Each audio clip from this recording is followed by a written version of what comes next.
The Process, the U. This is the Division 5B Finals. We are in Complex Bell. It is day 2 of the Winter 2019 Road Show. I'm your play-by-play analyst, Peter Ruiz. I'm joined by Simon Dagenet. Hello. Simon, I hate you. Why?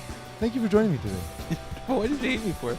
We have, on one side, we have the young, the youthful, the process. The other side, we have the almost youthful but FPF veterans in the U. The U, of course, the championship pedigree. We saw them win a championship last season. Now competing up against sort of the up-and-coming team in the process. How do you think the game will shake out? So these two teams are built very differently, right? You have, on one side, you have the Evan Frank offense, which relies on 5 different receivers. Everybody sort of gets a share of the pie, piece of the pie. There you go. And everybody gets touchdowns. Like there's only one guy with double-digit touchdowns. But on the flip side, the process goes through 2 guys, Noah Grover and Dondre Bowden. Right? They get the bulk of the targets, the bulk of the yardage and the touchdowns, and it's a top-heavy offense. So it's going to be fun to see how the U manages to respond to that top-heavy offense, and if Andrew Langbert is able to go to different guys at different times when the U takes away a guy like Noah Groper or a guy like Dondre Bowden for limited time in the game. Well, as 2 top-heavy gentlemen, we'll have to see how that works out. It looks as though the U will start on offense. Of course, we know, Simon, there's no coin toss in the finals. The decision goes to The home team. the home team being the higher seed. And it looks like the U will begin on offense. Evan Frank gets his team in caucus. How do you think they'll start the game, Simon? I think that the U needs to just play their game, do their thing, and they're going to be fine. Don't put the pressure to you. They've been here before. They know what they're doing. Well, Evan Frank has his offense ready. Aaron Rosenberger ready to snap on the first play of the Division 5B Finals. Motion for Joe Cano going to the left. Evan Frank trying to diagnose the defense. Gets the ball, looks to his left, looks to Cano, delivers to Cano, and he is quickly deflagged. Great play by Ari Barazov. Joseph Cano is one of those guys that he doesn't necessarily look the part, right? Like he's not. He doesn't look like a speedster. Which part would you say he does look like? Cerebral guy. He looks smart. Cerebral meaning someone who eats. He's got a good beard too. Yeah, absolutely. Really, Great that's what it beard. means? I don't know. I'm guessing. I'm not a scientist. But this is exactly what the U's been doing, right? They'll find a matchup that they like, and they're comfortable going to all different guys, all 5 different guys. That's where their offense has been so prolific. Once again, Joe Cano in motion, now trips to the left. Evan Frank gets the snap, looks there, now pumps, goes back over the middle, ball delivered. It is caught by Nicky Papage right around the first down marker. It is a first down. Justin Frankel, the rusher for the process, had a crazy season. 21 sacks, absolutely. Crazy season. See, we did that. We almost harmonized. I know. 21 sacks. We're so in sync, you and I. But he also had a monster performance last week in the playoffs, and I expect him to have a big game tonight. He did make a step. He did, I wouldn't say make a mistake, but he bit on the first call, and I think he's going to adjust. He's going to have a monster game moving forward, and the process needs him to be in Evan Frank's face the entire time. Absolutely, Simon. It's now a 1st and 10 for the U. Great analysis. Thank you. Evan Frank, this time with a balanced set. He looks to his left. He pumps, goes over the top. Defender there. It is deflected away and falls to the turf. Ariel Libarti there in the play. This is a great play defensively for the process. Ariel is not a player that we talk about a lot, right? Over the season, he had 5 touchdowns, 1 interception. A little bit more laid back, but he's a great corner player, and he makes plays when he's called to. And he stepped it up in the playoffs, Simon. He's had 3 interceptions. He had 3 interceptions this playoffs, as well as 76 yards on offense. Like, he's a guy who's had contributions in ways in the playoffs more so than we saw in the season. Listen, when called upon, he makes plays, and this is it. He's going to be tested tonight, and he showed up right away. 2nd down and 10 for the U. The ball is snapped. Evan Frank looks to his left, delivers that hook. It falls to the ground, unfortunately, at the feet of Russell Schwartz. Once again, very similar play where he's going back to that same corner. See what is he going to do? He dropped back earlier. He's going to drop back again, and they're mixing up their defense a little bit, and now they're able to do different things. Simon, as someone who's been to the finals, what's the pressure like? Sorry, excuse me? As someone who's been to the finals, what's the pressure like for these teams? I've never been to the finals. Well, I have been, and I will know. you hear just in your head. You hear the famous words of Ricky Bobby: "If you ain't first, you're last." Yes. Now in trips once again, Evan Frank. We've seen this look a lot. Ball goes into his hands. He's rolling to his left. Frank Hill chasing. The ball is caught on the sideline by Nicky Papic. Again, I expect Justin Frankel to be able to sort of have a bigger impact on this game moving forward. He's learning, right? Like he's looking at this quarterback and he's trying to see what is he doing, what's his tendencies, how can I beat him moving forward. He's not the kind of rusher who's going to have an instant impact on the game. He's the kind of rusher that learns from what you're trying to do and counters what you like to do. Well, what's interesting is last week against Gabriel Wiseman, a mobile quarterback as well, we saw him in the first half have difficulty and make incredible adjustments in the second half. That's exactly it, right? Like he needs a few snaps, a few reps to sort of understand your tendencies. And I think this is what's going on. Is Evan Frank's been doing multiple things. He's been a pocket passer. He rolled to his right, and then he rolled to his left. And Justin Frankel's going to understand his footwork, and it's going to work for him. Fourth down now in inches. Evan Frank gets the ball. He's moving towards the line of scrimmage. Frankel chasing. It looks like he'll get just enough for the first down, and he will. This is a sort of play where you need your entire defense to sort of rely on, right? It's a 1 yard rush. It's a third or fourth and 1. You need more than a single guy on defense to step up because you won't be able to chase him to the corner. So you need to have somebody else step up.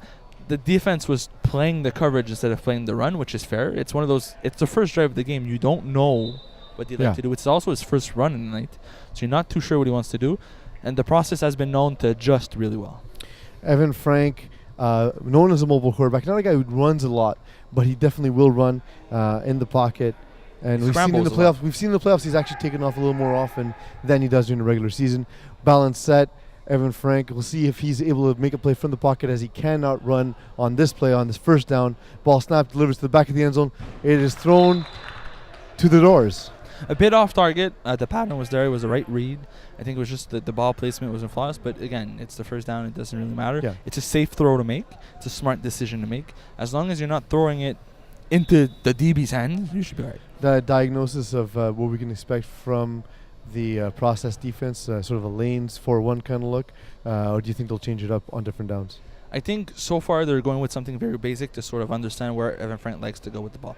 The use offense likes to study what the defense is giving him and sort of counter that. So it's going to be interesting to see how the defense adjusts afterwards. Absolutely. Ball snapped to Evan Frank. He looks to his left, goes right back to it. This time, the adjustment, the catch, and it's a touchdown. I like to picture Jesus in a tuxedo suit, Simon. Jesus in a tuxedo suit? Yeah, because that way you know he likes to party. I like to party. It's a party. It's a touchdown. Okay. Okay. It's fun to see them go back to the exact same place saying it worked once. It's going to work again because they're not changing the defense.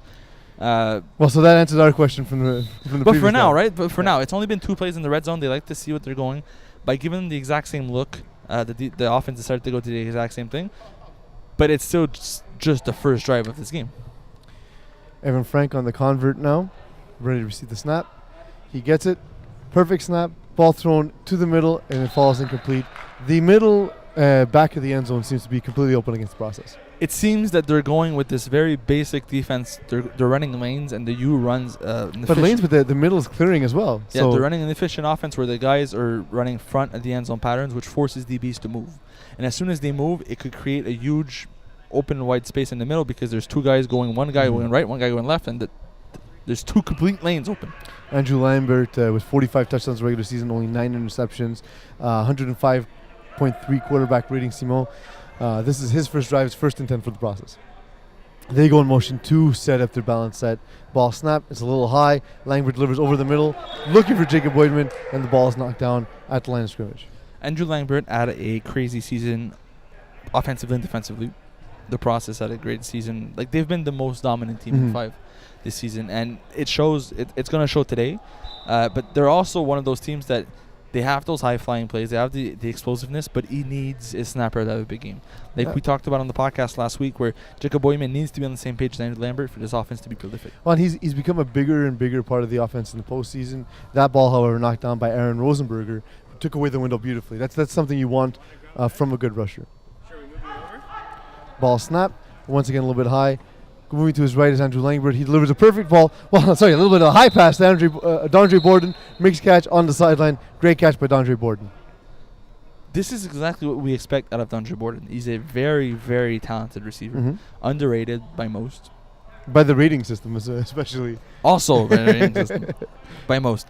So you expect Andrew Langbert to be able to go to his top two receivers, DeAndre Borden and Noah Groper, early and often. Mm-hmm. And if he wants to get going, if he wants to tie this game up and maybe get the extra point in his favor, he's going to need to rely on his top guys. DeAndre Borden and Noah Groper combining for 8 touchdowns in this playoff so far. Amazing. It's crazy, right? 8 touchdowns in 3 games for 2 guys. It really shows that they're going, like it's a 1-2 punch offense. Langbert on third down looks to his right, looks back to his left, now beginning to scramble, just dumps the ball off. It is caught near the marker. We'll see if that's marked a first down. It appears to be just short. That's Noah Groper right there. He's the go-to guy, but he's also, so you could see both quarterbacks are scramblers. Both quarterback likes to, if the first read's not there, try to make a move in the rusher to create a window for themselves, but also buy time. Right? The receivers know that my quarterback can move and be the rusher, and you could see from the plays that they're calling in the huddle that it seems to be also going in that direction. They have like 2 sort of reads where if the ball's not coming on the first read, I have to do something else afterwards. I'm not just sitting here and waiting. Andrew Langbert, he looks across to see his own reciprocal across the field in Evan Frank.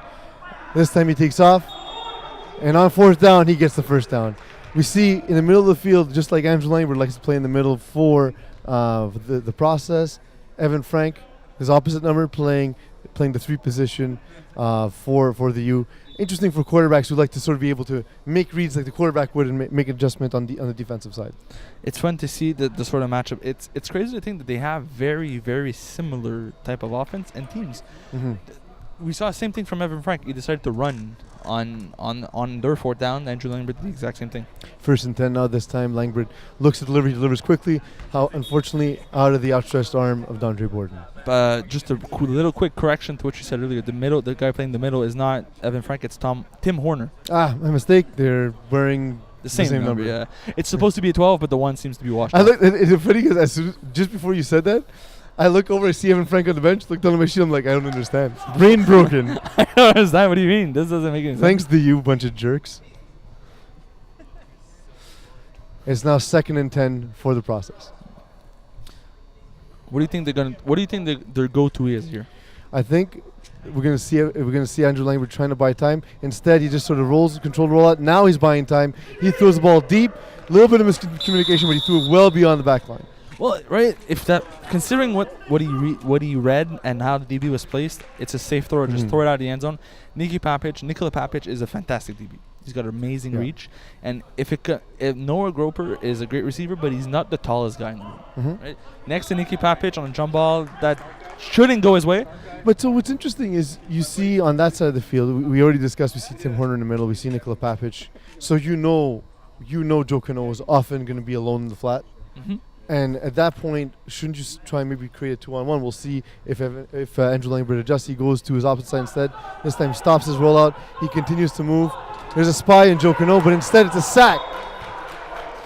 Huge sack by Aaron Rosenberger. Aaron Rosenberger came up clutch. It's the same way. He hasn't necessarily been the most dominant rusher in this division, but he can be at times when he's playing against these types of quarterbacks. If you're trying to scramble against Aaron Rosenberger, he's going to make you pay. Yeah. He's a lengthy guy. He's fast. And the thing he's going to have against Andrew Langbert is he's going to be able to cut off that route, dive for those flags, because he's got that reach, and we saw it right here. Process under the gun somewhat. You're putting the shoe back on. Absolutely. The game's not going your way when you can't even keep your slippers on. Or it's really going your way. You're running so fast that you're losing your shoes. Fair. Bit of a Zion Williamson effect. More Zion Williamson than Cinderella. Yes. But Cinderella, I'm pretty sure Cinderella was drunk. Yeah, because she was at a party. Like, we know she was. She was at a party and lost her shoe. I mean, seriously. If you lost your shoe, maybe you shouldn't have driven home. Hopefully that carriage was an Uber. Andrew Langbert receives the snap. Looks over the middle. He's still rolling. Delivers to the sideline. Great catch by Noah Groper right at the marker. And it's a first down. Beautiful catch by Noah Groper, diving, managed to keep his feet in bounds. We see it here on the replay.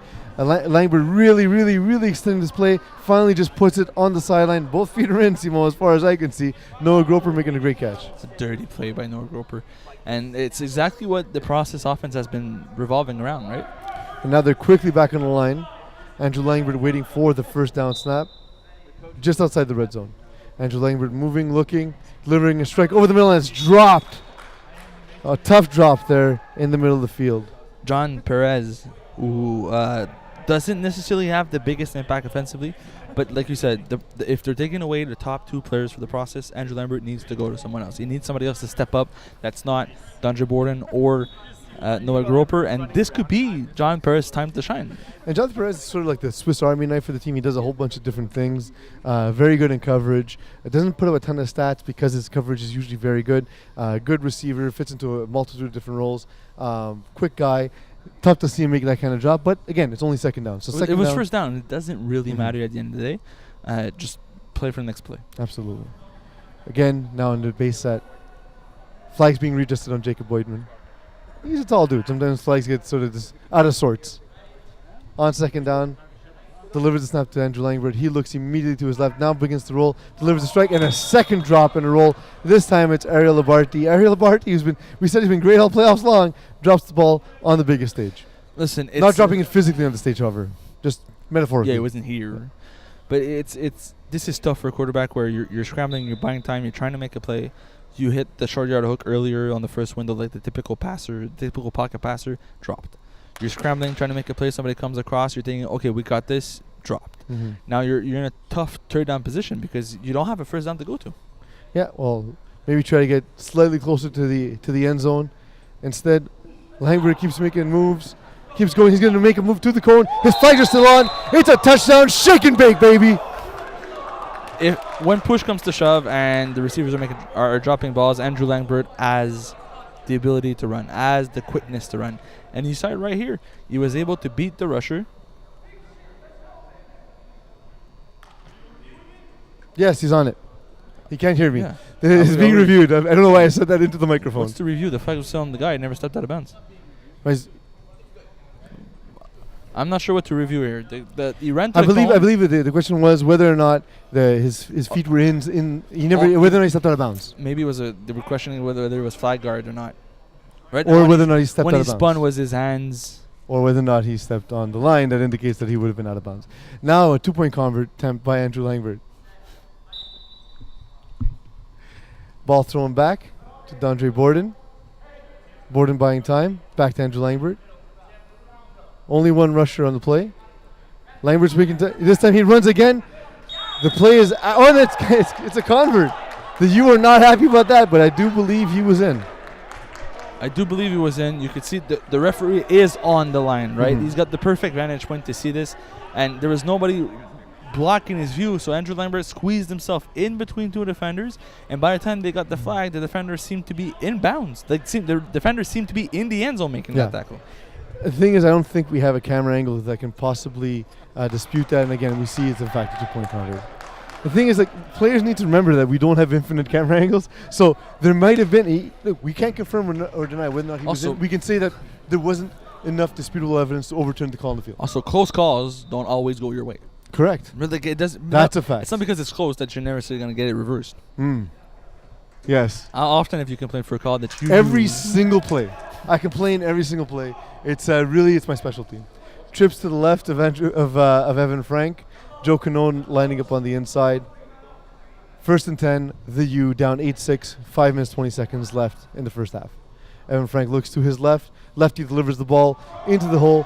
It is caught. Nicky Pappert still on his feet, still with the flag on him, and he gets the flag well into the process territory. Very smart play design by the U, and a very great read by Evan Frank, where he knew he had multiple receivers sitting in different zones.